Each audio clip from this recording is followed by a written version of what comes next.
بسم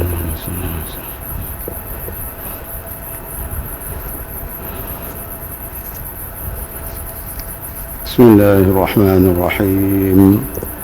إلى حضرة النبي محمد المصطفى صلى الله عليه وسلم وعلى آله وصحبه أجمعين، ثم إلى أرواح آبائنا وأمهاتنا ولأجدادنا ولجداتنا ولمشايخنا ولمعلمينا ولجميع المسلمين والمسلمات والمؤمنين والمؤمنات شيء لله لهم الفاتحة.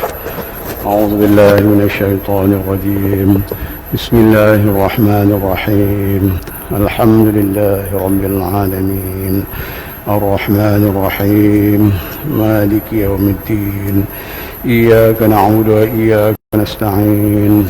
اهدنا الصراط المستقيم صراط الذين أنعمت عليهم غير المغضوب عليهم ولا الضالين. آمين. السلام عليكم ورحمة الله وبركاته. بسم الله الرحمن الرحيم.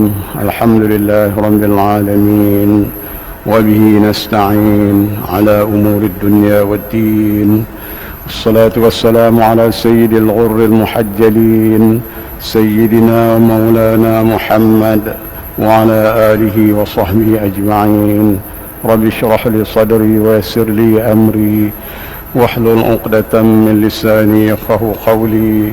سبحانك لا علم لنا إلا ما علمتنا إنك أنت العليم الحكيم. ولا حول ولا قوة إلا بالله العلي العظيم. أما بعد. Tuan-tuan sedang jemaah yang dirahmati Allah Subhanahu wa taala, alhamdulillah kita sama-sama mengucapkan syukur kehadirat Allah Subhanahu wa taala kerana dengan limpah rahmah serta taufik dan hidayah juga riayah dan inayahnya, alhamdulillah sekali lagi pada hari ini, hari Jumaat yang mulia ini, kita telah pun ditakdirkan oleh Allah Subhanahu wa taala dapat hadir di masjid ini untuk kita sama-sama melaksanakan sembahyang fardu Jumaat. Dan alhamdulillah kita sangat-sangat bersyukur dengan Allah Subhanahu wa taala kerana masih lagi memberikan kepada kita kesihatan yang baik, dan seterusnya insya-Allah lah kita berdoa mudah-mudahan Allah taala melanjutkan usia kita di dalam beribadah kepadanya untuk satu tempoh yang hanya Allah Subhanahu wa taala saja yang mengetahui. Jadi tuan-tuan, pada hari ini insya-Allah sebagai tazkirah ataupun peringatan daripada saya ini, dan juga untuk diri tuan-tuan semua sebagai ikhwanul muslimin, saudara-saudara saya, kita tengok sedikit apa yang sedang berlaku di dalam masyarakat kita umat manusia hari ini. Kita sedang tak sedang pada hari ini kita tuan-tuan dah masuk pada tanggal 4 hari bulan Zulhijjah tahun 1444 Hijriah. Mana kata kita sudah melangkah 4 hari bagi apa yang disebutkan oleh Nabi SAW, iaitu 10 hari yang pertama daripada bulan Zulhijjah. Inilah sebagai tazkirah peringatan tuan-tuan. Saya nak ingatkan diri saya terutama sekali, dan saya nak mengajak tuan-tuan supaya kita sedanglah. Sebab apa tuan-tuan? Kita di hari ini, betul lah apa yang telah diungkapkan oleh Al-Imam Al-Ghazali di dalam kitab Ihya Ulumuddin. Memang kita ni cukup hebat, terutama di akhir-akhir zaman ini. Segala awaiq, segala rintangan yang merintangi kita, yang menyebabkan diri kita ni jadi lesu, tak berdaya untuk nak melakukan sesuatu ibadah kepada Allah Subhanahu wa taala. Sedangkan tuan-tuan, Nabi kita Muhammad sallallahu alaihi wasallam dah sebut dah dalam hadis-hadis baginda, begitu juga Allah Subhanahu wa taala menerangkan dalam kepada kita dalam Al-Quranul Karim tentang kelebihan 10 hari yang pertama bulan Zulhijjah. Ini suatu keadaan tawaran yang cukup hebat kepada kita tuan-tuan. Tetapi sayanglah, oleh kerana paling kurang 3 perkara yang ada pada diri kita ni, inilah yang menyebabkan kita payah nak melakukan. Ini dikatakan sebagai awal rintangan bagi seorang salik yang nak menuju kepada Allah Subhanahu wa taala. Apa dia rintangan yang paling kurang ada 3 ni kat kita ni. Semua saya, tuan-tuan dan semua kita ni ada. Yang pertama sekali dunia. Ni yang kita ada lah ni. Dunia. Yang kedua nafsu kita. Yang ketiga, akal kita. Tu yang menjadi rintangan kepada kita, tuan-tuan. Sebab itulah dalam kita nak buat apa benda pun, tiga perkara inilah yang menjadi rintangan. Contoh, saya nak beritahu kenapa Nabi SAW tunjukkan kepada kita selepas sembahyang maghrib, sementara nak menunggu masuk Aisyah, Nabi lakukan sunat awabin. Tuan-tuan tengok, sunat awabin, ditinggalkan benda tu kepada kita supaya kita dapat amalkan. Paling kurang, paling minimal dia 2 rakaat awabin, paling kurang tu. Pasal apa? Siapa nak buat satu sembahyang yang di siang tadi, mari kita masuk ke dalam malam ni, kita nak balik kepada Allah Subhanahu Wa Taala. Inilah tuan-tuan kesan kita sebagai hamba Allah. Ingat tu, kini kita hamba Allah. Nah, di waktu siang Allah Taala bagi kebebasan kepada kita cukup hebat. Ni kita nak balik waktu malam ni. Jadi mana dalam keadaan macam ni, tuan-tuan, Nabi tunjuk pada kita sembahyang paling minimal dia 2 rakaat, buat sembahyang awabin. Pasal apa kita tak nak buat? Dan mungkin tuan-tuan pun hari ini baru dengar perkataan awabin ini. Pasal apa kita tak buat? Ini yang menghalang. Tuan-tuan tengok, rintangan dia ada rintangan dia. Apa pertama sekali dunia? Sebab pada masa tu maghrib dengan Aisyah ni, kalau duduk di masjid pun dia keluar pergi kaki 5, dia bersembang. Kalau tak ada kuliah, alhamdulillah lah, dia bersembang. Apa masalah masa tu yang begitu berharga kepada kita, yang Allah Ta'ala takdirkan kita masih hidup lagi ni? Buatlah paling minimal dia, buat 2 rakaat sholli sunnatal awabin, sembahyang sunat awabin. Dengan buang tu masa tu. Kalau ada kuliah tu lain cerita lah, ya? Begitu juga kalau di surau ke di rumah kita, lebih dahsyat lagi. Lepas pada maghrib tu berdoa pun pakai short ya. Kita lepas nak tengok berita, tengok tu. Semua tu dunia. Tu halangan dunia kepada kita yang menyebabkan kita ni tak mampu nak bangkit, nak buat. Tu satu. Yang kedua, nafsu kita ni. Sebab nafsu kita ni paling utama kepada kita. Kalau kita tak ada nafsu pun tak boleh juga. Tetapi Nabi suruh kita didik nafsu kita, tazkiyah kita punya nafsu kita ni supaya ikut kepada peraturan Allah. Itu dia cerita dia. Jangan kita ikut nafsu. Nah, ni kita dia ikut nafsu kita. Nafsu kita pula ditambah dengan satu lagi yang dekat dengan dia, iaitu iblis, syaitan laknatullah. Tuan-tuan nampak? Kita nak buat ibadat, dia main bisik di telinga kita, dia main bisik di dalam hati kita. Tak apalah, tak usah buatlah, esok lusa kita buatlah. Tengok tu, dia bisik tu, punya jahat dia bisik dalam hati kita, tuan-tuan. Nampak tu? Yang menyebabkan kita tak apalah, esok lusa kita buat. Esok lusa bolehkah berkemungkinan kita hidup? Bolehkah kita hidup? Tak boleh. Bukan esok lusa, jangan kata esok lusa. Saat lagi pun saya sendiri pun saya tak tahu apa akan berlaku pada saya saat lagi ni. Cuma ditakdirkanlah pada hari ini kan saya baca khutbah. Tak tahu sama ada saya sempat tak sempat, wallah akan tak tahu lagi, sebab benda yang akan datang ni itu hanya milik Allah Subhanahu Wa Taala. Tetapi walau macam mana pun disuruhlah kita ikhtiar berdoa kepada dia, minta. Tetapi nak ceritanya bahawasanya ibadah kita dengan Allah Ta'ala ni, itulah yang menyebabkan sebagai penghalang dia nafsu kita dan syaitan yang sentiasa mempengaruhi nafsu. Tuan-tuan tengok ni, macam hari Jumaat ni pun ni, kalau tak kenal lawan ni, tuan-tuan tak mari sembahyang Jumaat, balik kerja letih, bukan letih tak dikategorikan sebagai uzur syar'i langsung, tetapi dia boleh tak main masjid. Nampak tu? Pasal apa? Syaitan bisik di telinga atas, syaitan bisik dalam hati dia. Tak apalah, minggu depan ada lagi. Memang minggu depan ada lagi, tapi kita tu pastikan boleh sampai kepada minggu depan. Ini soalan, tuan-tuan. Sebab tu kita kena fikir penuhkan betul-betul ini. Sebab kita ni di dalam genggaman Allah, dalam qadrullah, dalam genggaman Allah Ta'ala. Bila-bila masa dia boleh panggil kita balik ke hadrat dia. Bukan sebab itulah ni Allah Ta'ala bagi masa ni, masih lagi peluang kepada kita untuk hidup ni. Inilah guna masa dia, tuan-tuan, dengan sebaik-baiknya. Tu di antara kelebihan 10 Zulhijjah yang pertama tu. Nabi tunjukkan kepada kita, dan benda ni telah dirawikan oleh para sahabat dan ditulis ini sampai pada ulama-ulama kita menulis dalam kitab-kitab mereka. Di antara kitab yang saya baca dalam kitab Asy-Sya'bu oleh Imam Al-Baihaqi, dia menceritakan dalam itu cukup hebat. Saya bila saya baca kitab ni, bila renung balik, kita terasa kosong, tuan-tuan. Kosong kita. Pasal apa? Sebab kita tak mampu nak melaksanakan benda tu. Sedang ulama salafus soleh dulu mereka mampu boleh buat. Jadi sampai di keadaan kita tak mampu, tapi tak apa. Ma la yudraku kulluh la yutruku kulluh. Itu saja tuan-tuan, pegang ni. Benda yang tak boleh kita nak buat semua, jangan kita tinggal semua. Rugi yang tak amat rugi. Tuan-tuan, kita jangan besok di akhirat kita rugi hak tu kita tak mahu tu.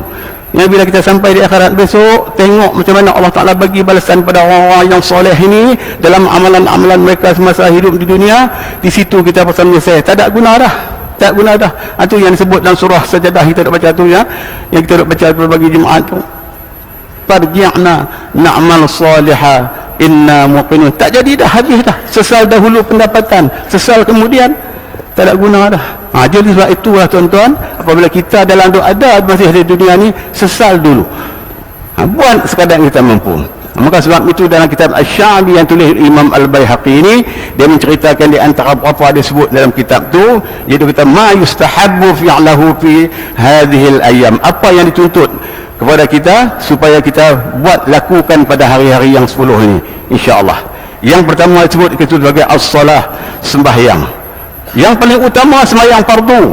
Itu memang benda tu yang difardukan kepada kita.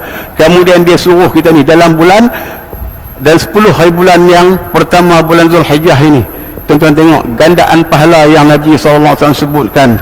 Fi Allahumma tu dengan bisab'imi'ati dhi'fin, dengan 700 kali ganda. 700 kali ganda. Saya tak tahu nak tulis dan saya tak tahu nak nilai. Mula Nabi nak ceritakan bahawa kelebihan dia banyak. Sebab itulah apabila ayat yang diturunkan dalam suratul Fajr itu, wal fajri wa layalin 'ashr, demi waktu Allah Ta'ala bersumpah dengan masa, demi ademan waktu fajar, dan juga dengan wa layalin 'ashr, dan malam-malam yang 10. Di sini ada ulama mengatakan malam-malam 10 tu iaitu 10 Ramadan. Itu 10 Ramadan yang terakhir. Ada yang mengatakan 10 Zulhijjah, hak yang awal itu 10 Zulhijjah. Tak kisah, tapi kebanyakan mengatakan 10 Zulhijjah. Sebab bulan Zulhijjah ni satu bulan yang Allah Ta'ala takdirkan sebagai bulan yang terakhir di dalam tahun-tahun hijrah. Dan bulan inilah banyak perkara-perkara yang Allah Ta'ala fardukan. Di antara dia fardu haji. Tuan-tuan nampak tu, ibadah haji merupakan rukun Islam kita yang terakhir.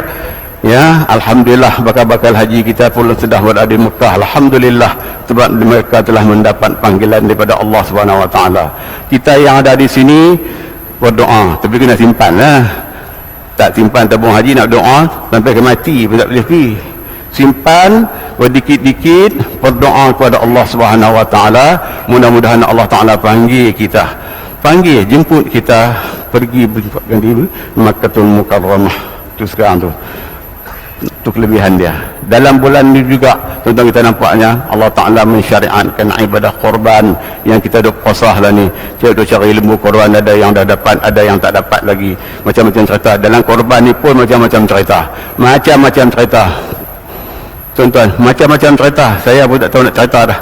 Telefon kat saya, tak boleh kata tiap-tiap hari yang telefon tuan. Kita ni tuan-tuan sebab itulah, kita nak buat apa benda sekalipun, tentukan yang pertama sekali, yang pertama tu, yang paling utama sekali, kita kena takwa dengan Allah. Hak tu yang paling utama, kena letakkan tu, hak tu hati, dalam hati kita takwa pada Allah. Hak tu yang paling penting. Sebab innama yataqabbalullahu minal muttaqin, hanya Allah Ta'ala akan terima satu ibadat korban itu bagi orang yang bertakwa. Sebab tu kita tengok di antara dua anak Nabi Adam, Qabil dengan Habil tu, Allah Ta'ala tolak korban si Qabil. Sebab apa? Sebab dia buat itu tidak dengan takwa kepada Allah. Tapi si Habil ni yang Allah Ta'ala terima. Itu kita nampak tu.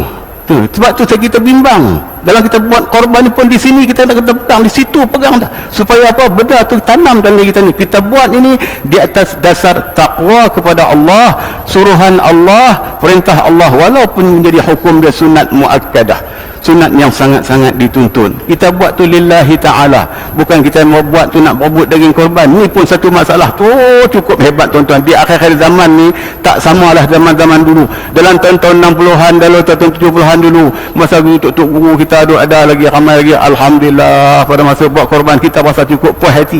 Tok guru ada sudah cerita kat kita satu persatu, jaga korban kamu, jaga korban kamu, supaya jangan terkorban. buat korban, terkorban buat apa tuan-tuan? Di sana besok kita tunggulah nak lintas titi siratal mustaqim tu. Mana dia korban yang kita buat dulu ni tak sampai-sampai lagi. Nak sampai apa? Di dunia lagi dah Allah Ta'ala tolak, bukan di akhirat. Tuan-tuan nampak tu nah? Itulah keadaan dia, benda dia nah.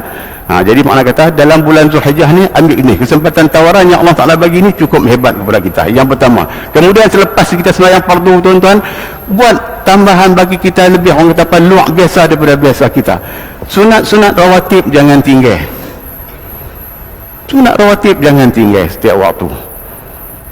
Persunahkan lagi. Kemudian kita tambah lagi dengan kita buat qiyamul lail malam-malam, bangkit dalam pukul 3, 4 pagi, buat qiyamul lail, buat sembahyang tahajud, buat sembahyang apa sajalah yang kita tutup kepada kita ni, buat bagi lebih sikit masa tu, orang kata berbeza daripada bulan-bulan yang lain, insya-Allah.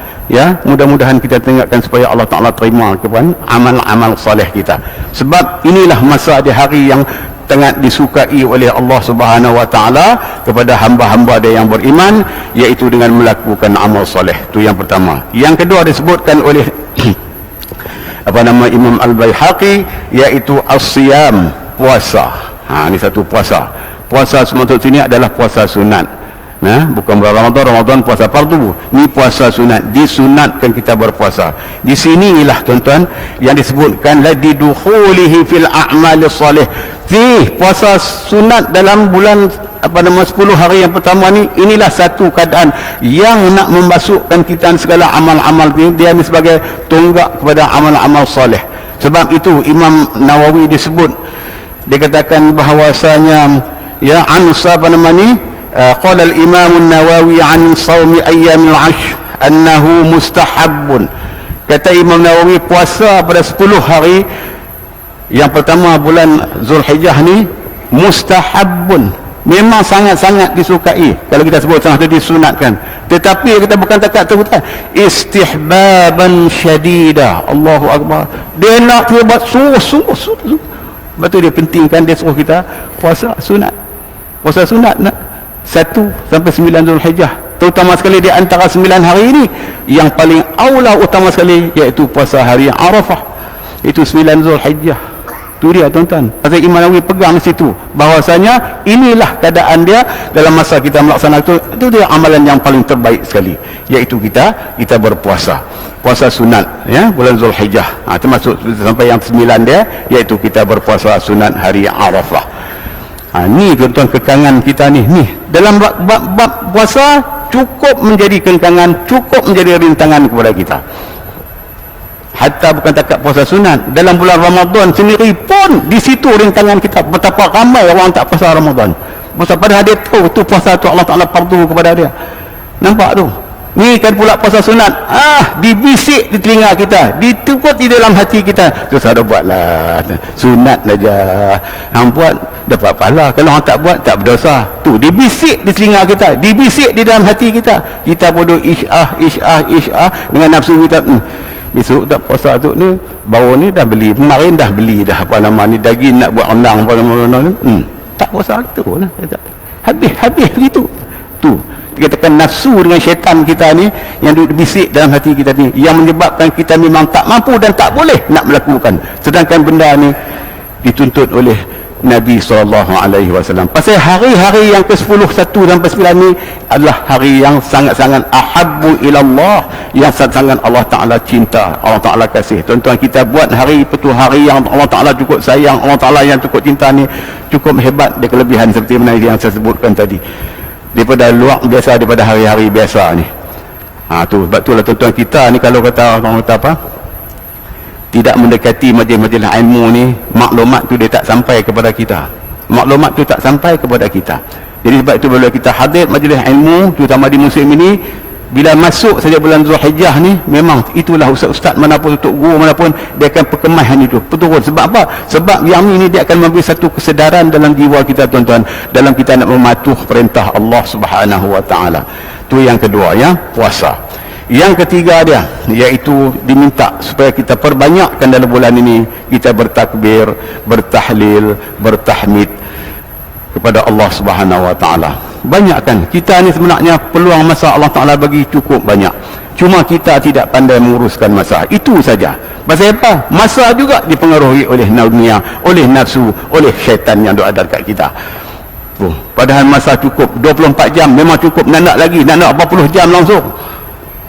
Nak 40 jam tu, 24 jam cukup dah tu kita tu, alhamdulillah. 12 jam siang, 12 jam malam, cukup dah. Cuma kita tak pandai nak menguruskan masa tu, nak menjaga supaya masa tadi ni bernilai bagi kita. Jangan dia habis begitu saja. Ya, boleh menghadap TV 24 jam, boleh menggunakan handphone, bukan tak boleh tengok handphone, boleh, tapi celek-celek mata, lepas bagi salam sembahyang ya, tarik handphone dulu. Bukan nak marah, tak marah, nak cerita tu betul dia. Padahal baru bagi salam, Assalamualaikum warahmatullahi wabarakatuh, tak dan sambil duk Astaghfirullahalazim allazi la ilaha dah. Tengok tu nanti itu sudah. Mana dia adab kita dengan Allah Ta'ala? Mulut kita menyebut, hati kita di mana? Ini tuan-tuan, ini saya nak bagi tu, saya nak minta tuan-tuan saya, tuan-tuan kita pakai sedap ni. Ini terutama sekali, yang terutama sekali hak warga-warga mah ni, terutama sekali ni. Tapi hak muda pun jangan dia tak apa, kami lambat lagi. Jangan ya, buah nyok tu bukan sama luruh. Bila ada orang luruh hak tua, tapi kadang-kadang hak muda luruh awal daripada hak tua. Yang dia buat tentu pasal. Tu saya nak ajak tu supaya kita balik kepada Islam. Pasal apa? Rintangan kita banyak di akhir zaman ini. Cukup banyak. Ya, kita fikir, sedangkan balik. Sebab pada besok ni bila Allah Ta'ala panggil kita balik kepada hadrat dia, maka insya-Allah kita balik dengan membawa bekalan takwa kita kepada Allah Subhanahu wa Ta'ala. Perbanyakkan kita duduk saja pun. Masa kita banyak sambil duduk rehat nak tidur kan, baca Allah Akbar, subhanallah, subhanallah, alhamdulillah, baca tahmid.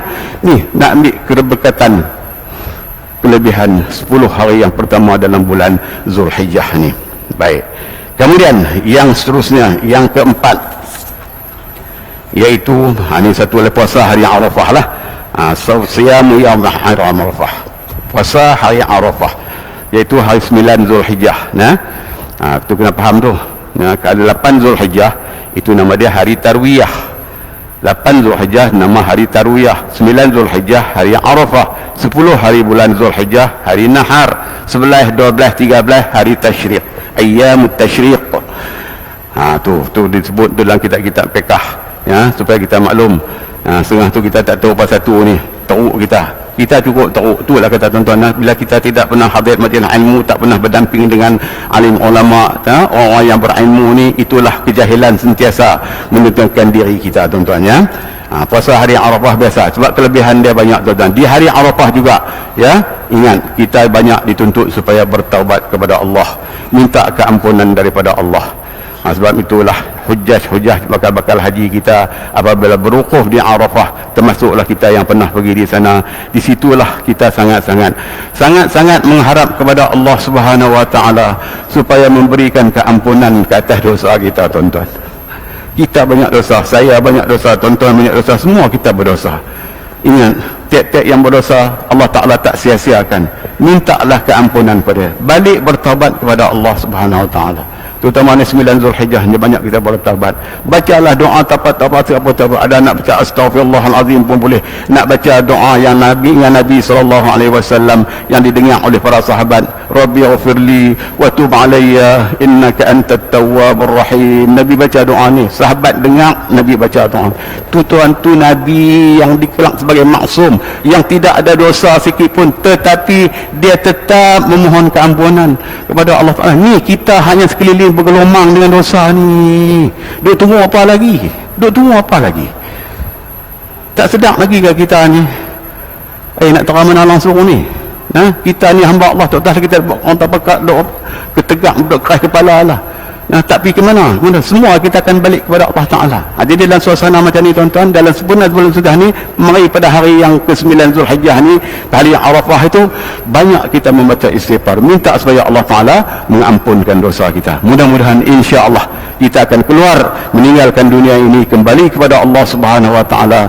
Semua dosa-dosa kita insya-Allah diharap diampunkan oleh Allah Subhanahu wa Ta'ala. Segitulah sikit sebanyak yang dapat saya sampaikan.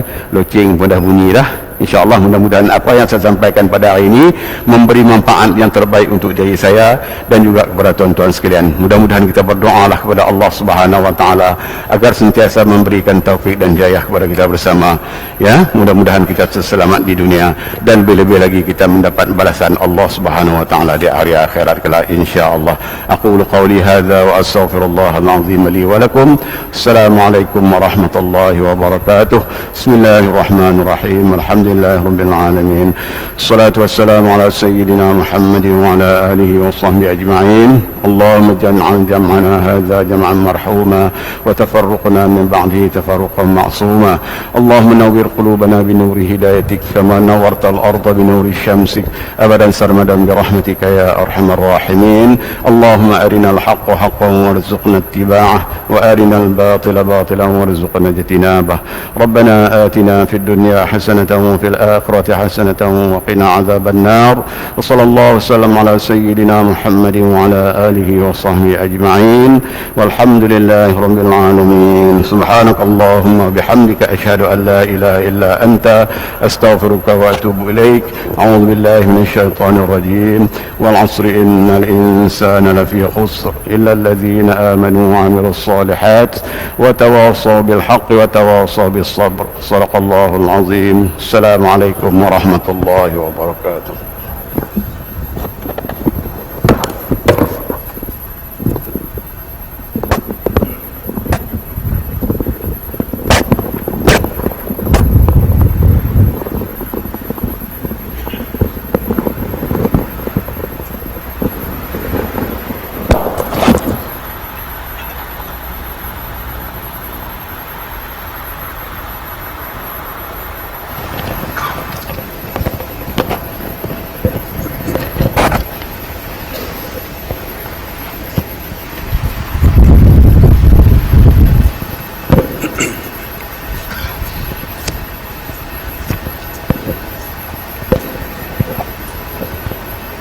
Assalamualaikum warahmatullahi wabarakatuh. Yang bahagia Tuan Imam, ahli tuan kuasa pegawai masjid serta jemaah yang dikasihi sekalian. Di sini terdapat 3 perkara untuk makluman kita bersama. Yang pertama tentang majlis ibadah korban yang akan diadakan pada hari raya pertama, iaitu sebanyak 7 ekor lembu akan dikorbankan. Sempena dengan itu juga tuan-tuan adalah jemput bersama-sama untuk kita bergotong royong pada hari tersebutlah, hari raya pertama. Jadi pendaftaran akan diadakan di depan sana, di bawah pos. Peserta yang hadir diminta daftar, dibuka kalau dapat tu datang awal lah. Kita buka sehingga pukul 10.30 InsyaAllah. Dan diminta juga kita bawalah peralatan yang sesuai untuk kita bergotong royong. Bawalah pisau-pisau kecil ke pisau besar ke untuk kita memudahkan kerja gotong royong nanti lah.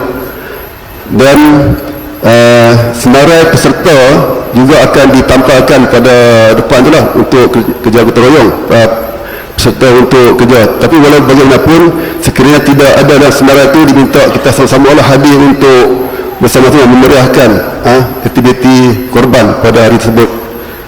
Selepas selesai, jadi diminta untuk kita bersama-sama membuat kebersihan lah, supaya kita dapat selesai dengan baik program ibadah korban. Yang keduanya berkaitan dengan program pengukusan Al-Quran dan terbitan Islam. Jadi pejabat agama daerah Kuala Muda bersama dengan Masjid Abu Bakar As-Siddiq Bakarang telah akan mengadakan program pengukusan Al-Quran. Jadi Al-Quran yang lusuh, yang rosak dan yang agak-agak kita tak pakai di rumah tu, jadi minta kumpul, bawa ke masjid ini dan letak di belakang meja di hadapan masjid. Masukkan ke dalam plastik atau ikat supaya kemas. Jadi kita keikut jabat agama dikenakan baran RM5 untuk sekilo. Tapi itu bukan masalah sekiranya tidak ada pihak masjid boleh membantu untuk uruskan dari segi pembayaran itulah. Jadi pihak masjid akan menghantar ke masjid Bakarang pada 25 hari bulan, hari Ahad. Jadi balik tengok kat rumah, sekiranya ada Quran yang nak dilukiskan, yang rosak tu, bawa mai ke sini, kita akan uruskan untuk pelupusan secara berhemah dan tertib lah. Itu berkenaan yang kedua. Dan yang ketiga berkenaan dengan majlis berbuka puasa sempena puasa sunat hari Arafah. Jadi pihak masjid akan mengadakan majlis berbuka puasa. Buka puasa sempena dengan itu juga, oleh kerana Ustaz Rashdan pada malam tu dia akan kuliah maghrib. Jadi kita awalkan di tazkirah untuk Syekh Rashdan akan diadakan bermula pukul 6 petang. Jadi datanglah beramai-ramai untuk kita bersama-sama sesi tazkirah. Seterusnya kita akan makan buka puasa, dan selepas buka puasa makan kita akan naik untuk solat maghrib. Okey, itu saya 3 perkara untuk malam dan kata kita bersama. Sekian, terima kasih.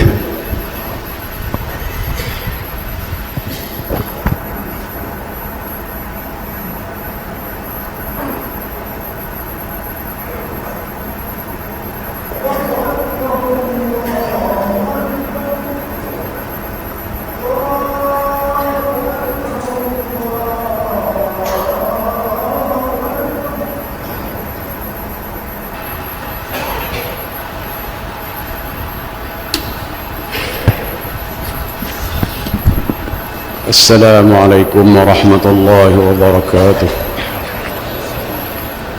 الله أكبر الله أكبر الله أكبر الله أكبر. أشهد أن لا إله إلا الله أشهد أن لا إله إلا الله أشهد أن محمدا رسول الله أشهد أن محمدا رسول الله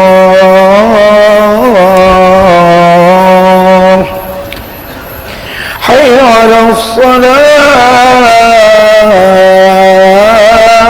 الصلاة حي على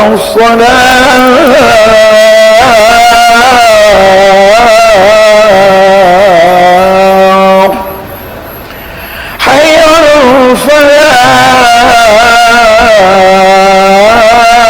الفلاح حي على الفلاح.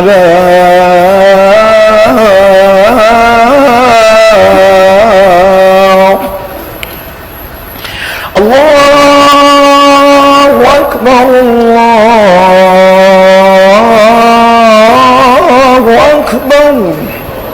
لا إله إلا الله لا إله إلا الله محمد رسول الله. اللهم رب حاجة التامة وصلاة القائمة آتي سيدنا محمد الوسيلة والفضل والشرف إنك لا تهلم في العالم.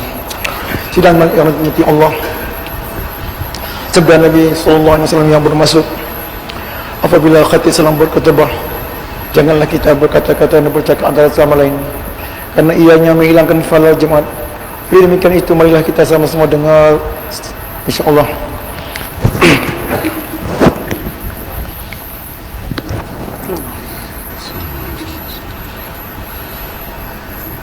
Alhamdulillah الحمد لله القائل الذين يذكرون الله قياما وقعودا وعلى جنوبهم ويتفكرون في خلق السماوات والأرض ربنا ما خلقت هذا باطلا سبحانك فقنا عذاب النار. أشهد أن لا إله إلا الله وحده لا شريك له وأشهد أن سيدنا محمدًا عبده ورسوله. اللهم صل وسلم وبارك على سيدنا محمد وعلى آله وأصحابه ومن تبعهم بإحسان إلى يوم الدين. أما بعد، فيا عباد الله، أوصيكم وإياي بتقوى الله، فقد فاز المتقون.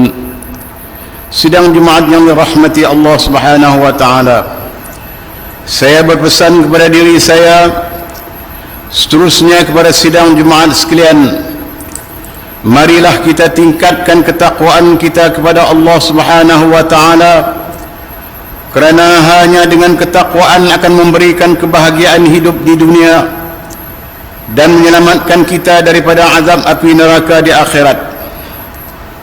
Sidang Jumaat sekalian, tajuk khutbah pada minggu ini, pada hari ini ialah munajat seorang hamba. Sidang Jumaat sekalian, pertama-tamanya marilah kita sama-sama menyingkap beberapa perkara asas yang berkaitan dengan tajuk khutbah kita pada hari ini. Yang pertama, maksiat dan dosa adalah merupakan kesalahan yang sinonim bagi manusia. Ingatkah kita sebab apakah iblis laknatullah dijauhkan daripada rahmat Allah Subhanahu wa taala? Bagaimana ia berubah daripada hamba yang sangat dekat kepada Allah Subhanahu wa taala menjadi hamba yang sangat jauh daripada rahmatnya? Dan bagaimana pula dengan satu kaum yang ditenggelamkan ke semua mereka sehinggakan paras air menenggelamkan puncak gunung yang tinggi? Begitu juga Fir'aun dan pengikut-pengikutnya yang ditenggelamkan di dasar lautan.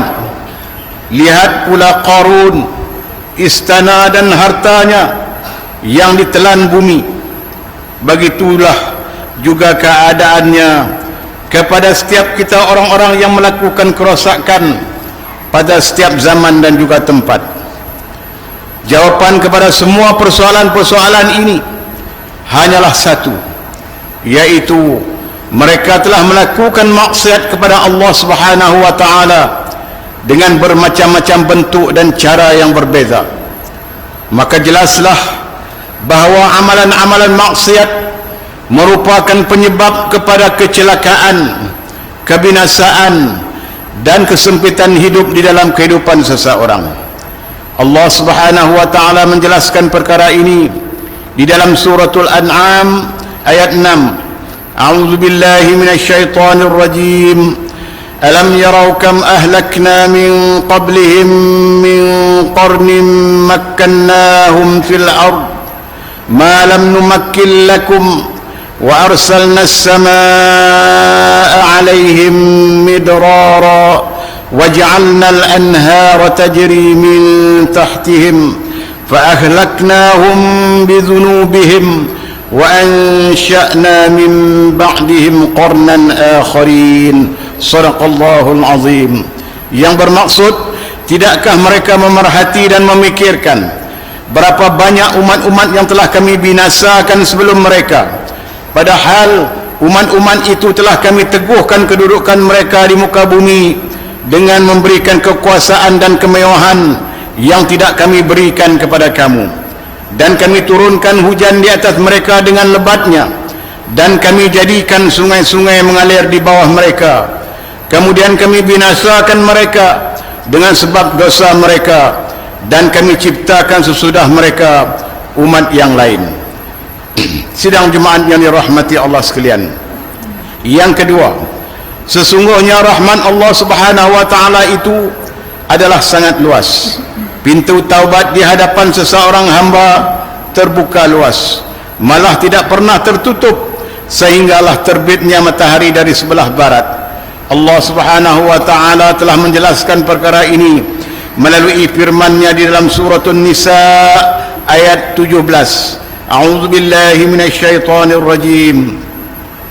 Innamat taubatu 'ala Allahi lilladzina ya'maluna as-su'a bijahalah thumma yatubuna min qaribin fa ulaika yatubu Allahu 'alaihim wa kana Allahu aliman hakima. Shadaqallahul azim. Yang bermaksud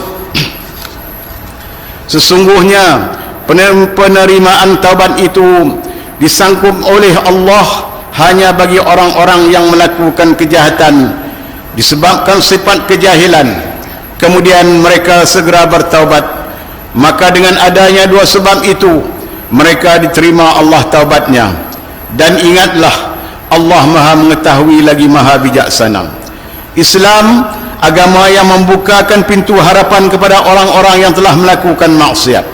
Agama Islam ini menyeru kepada orang-orang yang telah melakukan dosa supaya tidak berputus harap dengan rahmat Allah Subhanahu wa taala. Nabi Muhammad sallallahu alaihi wasallam bersabda, "Inna Allah azza wa jalla yabsutu yadahu bil-laili yatuba musii'un nahar wa yabsutu yadahu bin-nahari yatuba musii'ul lail hatta tatlu'a asy-syamsu min maghribiha." Atau kama qala sallallahu alaihi wasallam, yang bermaksud sesungguhnya Allah Subhanahu wa taala sentiasa membuka lebar tangannya pada malam hari untuk menerima taubat orang yang berbuat dosa pada siang hari, dan Allah Subhanahu wa taala sentiasa membuka tangannya pada siang hari untuk menerima taubat orang-orang yang berbuat dosa pada malam hari. Dan demikian terus berlaku sehingga matahari terbit daripada arah barat. Saudaraku sidang jemaat sekalian, yang ketiga, sangat berbahaya mereka tidak segera bertaubat dan kembali kepada Allah Subhanahu wa taala, malah kekal lalai di buai dosa dan maksiat yang dilakukan. Dia masih kekal berada di landasan yang sesat dan mengikut petunjuk syaitan laknatullah, sehingga kan tanpa disedari dia sedang berada di lembah dosa dan maksiat. Inilah perkara yang sangat membahaya dan sangat-sangat kita takuti. Maka golongan ini sentiasa berangan-angan ingin hidup lama. Kata mereka, umur masih lagi panjang, lalu mereka menangguh-nangguhkan untuk mengerjakan amal saleh. Begitulah jawapan mereka apabila disuruh bertaubat dan kembali kepada Allah Subhanahu wa taala. Maka sedarkah kita bahawa mati itu sangat dekat, bahkan lebih dekat daripada kerdipan mata? Apabila tiba waktu pagi, adakah kita yakin akan bertemu waktu petang ataupun tidak? Maka di saat kita tidur di waktu malam, yakinkah kita bahawa esok paginya kita akan bangun lagi? Ketika kita melangkah keluar dari rumah, kita tidak tahu ke mana langkah seterusnya. Adakah ke tempat tujuan ataupun langkah itu adakah langkah terakhir sebelum kita ke kubur?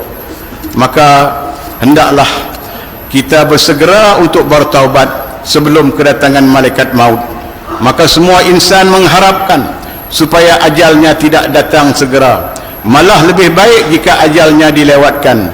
Tetapi sedarkah kita, adakah kita mampu menunda? Adakah kita mampu menahan apabila malaikat maut yang tiba-tiba datang mengambil nyawa kita? Fikir-fikirkanlah sidang jemaat yang dirahmati Allah sekalian. Agama Islam sangat menitik beratkan umatnya tentang bermunajat dan bertaubat kepada Allah Subhanahu wa taala. Setiap muslim hendaklah sentiasa bermunajat kepada Allah Subhanahu wa taala supaya mendapat kebaikan di dunia dan di akhirat. Apakah ganjaran yang lebih bermakna bagi seorang hamba melainkan dimakbulkan permintaannya, malah taubatnya diterima oleh Allah Subhanahu wa taala. Sesungguhnya Allah Subhanahu wa taala sangat kasihkan hamba-hambanya yang sentiasa menadah tangan, memohon, meminta daripadanya dengan penuh pengharapan. Berdoalah kepada Allah walau di mana saja kita berada. Berdoalah kepadanya setiap waktu ketika kita ditimpa kesulitan dan juga kesusahan. Mohonlah supaya dipermudahkan urusan dan tetap sabar menempuh dugaan yang dihadapi. Ketika kita dikurniakan nikmat dan kebaikan, mohonlah supaya ditambahkan keberkatan dan dicampakkan rasa syukur atas nikmat dan kebaikan yang dikurniakan itu. Ketahuilah bahawa agama Islam telah menggariskan mengenai adab-adab di dalam berdoa dan bermunajat. yang sepatutnya mesti kita raikan. Maka di antara adab-adab berdoa ialah yang pertama, ikhlaskan doa kita itu niat kerana Allah Subhanahu wa taala. Berdoalah dengan khusyuk, bulatkanlah azam dan tekad hanyalah kepada Allah, kerana dialah Tuhan yang maha berkuasa dan maha berkehendak ke atas setiap perkara. Yang kedua, hendaklah berdoa dengan merendah diri, tawadhu' dan penuh keyakinan bahawa Allah Subhanahu wa taala akan memakbulkan permintaan kita. Ketiga, menghadap kiblat dengan penuh khusyuk dan beradab. Dan yang keempat, menghadirkan kebesaran Allah Subhanahu wa taala semasa kita berdoa. Jadi sidang Jumaat yang dirahmati Allah sekalian, mimbar mengambil kesempatan ini untuk menyeru kepada semua umat Islam tanpa mengira pangkat, kedudukan dan juga usia. Marilah kita memperbanyakkan doa dan bermunajat memohon keampunan daripada Allah Subhanahu wa taala di atas segala kesalahan dan dosa kita yang telah kita lakukan. Di samping itu, marilah kita bertawakal kepada Allah Subhanahu wa taala yang menguasai segala-galanya. Mudah-mudahan Allah Subhanahu wa taala mengurniakan kepada kita kebaikan dan juga kesejahteraan di dunia dan lebih-lebih lagi di akhirat nanti, serta keselamatan dan perlindungan daripada musibah, bala bencana dan wabak penyakit yang berbahaya. Marilah sama-sama kita merenung firman Allah Subhanahu wa taala di dalam suratul Mu'minun ayat 99 dan 100. A'udzu billahi minasyaitonir rajim. Hatta idza jaa ahaduhumul maut qala rabbirji'un la'alli a'malu salihan fima tarakt kalla innaha kalimatun huwa qailuha wa min waraihim barzakhun ila yaumi yub'atsun. Shadaqallahul azim. Yang bermaksud kesudahan golongan-golongan yang kufur ingkar itu apabila sampai ajal maut kepada salah seorang di antara mereka, berkatalah ia, wahai Tuhanku, kembalikanlah daku hidup semula di dunia supaya aku mengerjakan amal-amal saleh dalam perkara-perkara yang telah aku tinggalkan. Tidak, kata Allah Ta'ala, masa akan dapat. Sesungguhnya perkataannya itu hanyalah kata-kata yang ia sahaja yang mengatakannya. Sedangkan di hadapan mereka ada alam barzakh yang mereka tinggal tetap padanya hingga hari mereka dibangkitkan semula, yaitu hari kiamat. Barakallahu li wa lakum bil Qur'anil azim wa nafa'ani wa iyyakum bima fihi minal ayati wadh-dhikril hakim wa taqabbala minni wa minkum tilawatah innahu huwas samiul alim. أقول قولي هذا وأستغفر الله العظيم لي ولكم ولسائر المسلمين والمسلمات والمؤمنين والمؤمنات فاستغفروه فيا فوز المستغفرين ويا نجاة التائبين. اللهم صل على سيدنا محمد وعلى آل سيدنا ونبينا وحبيبنا وشفيعنا وزعنا مولانا محمد.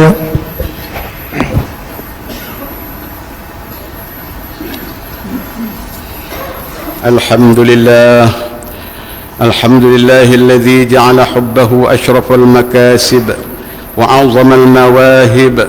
أحمده سبحانه وأشكره على نعمة المطاعم والمشارب، وأشهد أن لا إله إلا الله وحده لا شريك له، له المنزه عن النقائص والمعايب. وأشهد أن سيدنا ونبينا محمدا عبده ورسوله. اللهم صل وسلم على سيدنا محمد وعلى آله وصحبه أجمعين.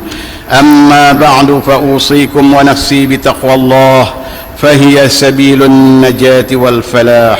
قال الله تعالى: يا أيها الذين آمنوا اتقوا الله حق تقاته ولا تموتن إلا وأنتم مسلمون، واعلموا أن الله أمركم بأمر عظيم، أمركم بالصلاة والسلام على نبيه الكريم، فقال: إن الله وملائكته يصلون على النبي يا أيها الذين آمنوا صلوا عليه وسلموا تسليما اللهم صل وسلم على سيدنا محمد وعلى آله وأصحابه أجمعين وارض اللهم عن الخلفاء الراشدين ساداتنا أبي بكر وعمر وعثمان وعلي وعن بقية الصحابة والقرابة والتابعين ومن تبعهم بإحسان إلى يوم الدين اللهم اغفر للمسلمين والمسلمات والمؤمنين والمؤمنات الأحياء منهم والأموات إنك سميع قريب مجيب الدعوات يا قاضي الحاجات يا رب العالمين اللهم اجعل هذا البلد آمنا مطمئنا اللهم أصلح أئمتنا وولاة أمورنا واشمل اللهم بعنايتك وتوفيقك جلالة الملك مولانا الأمين الكريم السلطان صالح الدين ابن المرحوم السلطان بدليشه وولي عهده دليا ترأمن مليا تنكو شرف الدين بدليشه ابن السلطان صالح الدين وجميع الأسرة الملكية اللهم وفقهم للسداد وأصلح بهم العباد والبلاد واجعل التقوى لهم خير الزاد إنك رؤوف رحيم جواد يا لطيفا بالعباد يا أرحم الراحمين عباد الله إن الله يأمر بالعدل والإحسان وإيتاء ذي القربى وينهى عن الفحشاء والمنكر والبغي يعظكم لعلكم تذكرون فاذكروا الله العظيم يذكركم واشكروه على نعمه يزدكم واسألوه من فضله يعطيكم ولذكر الله أكبر والله يعلم ما تصنعون قيموا الصلاة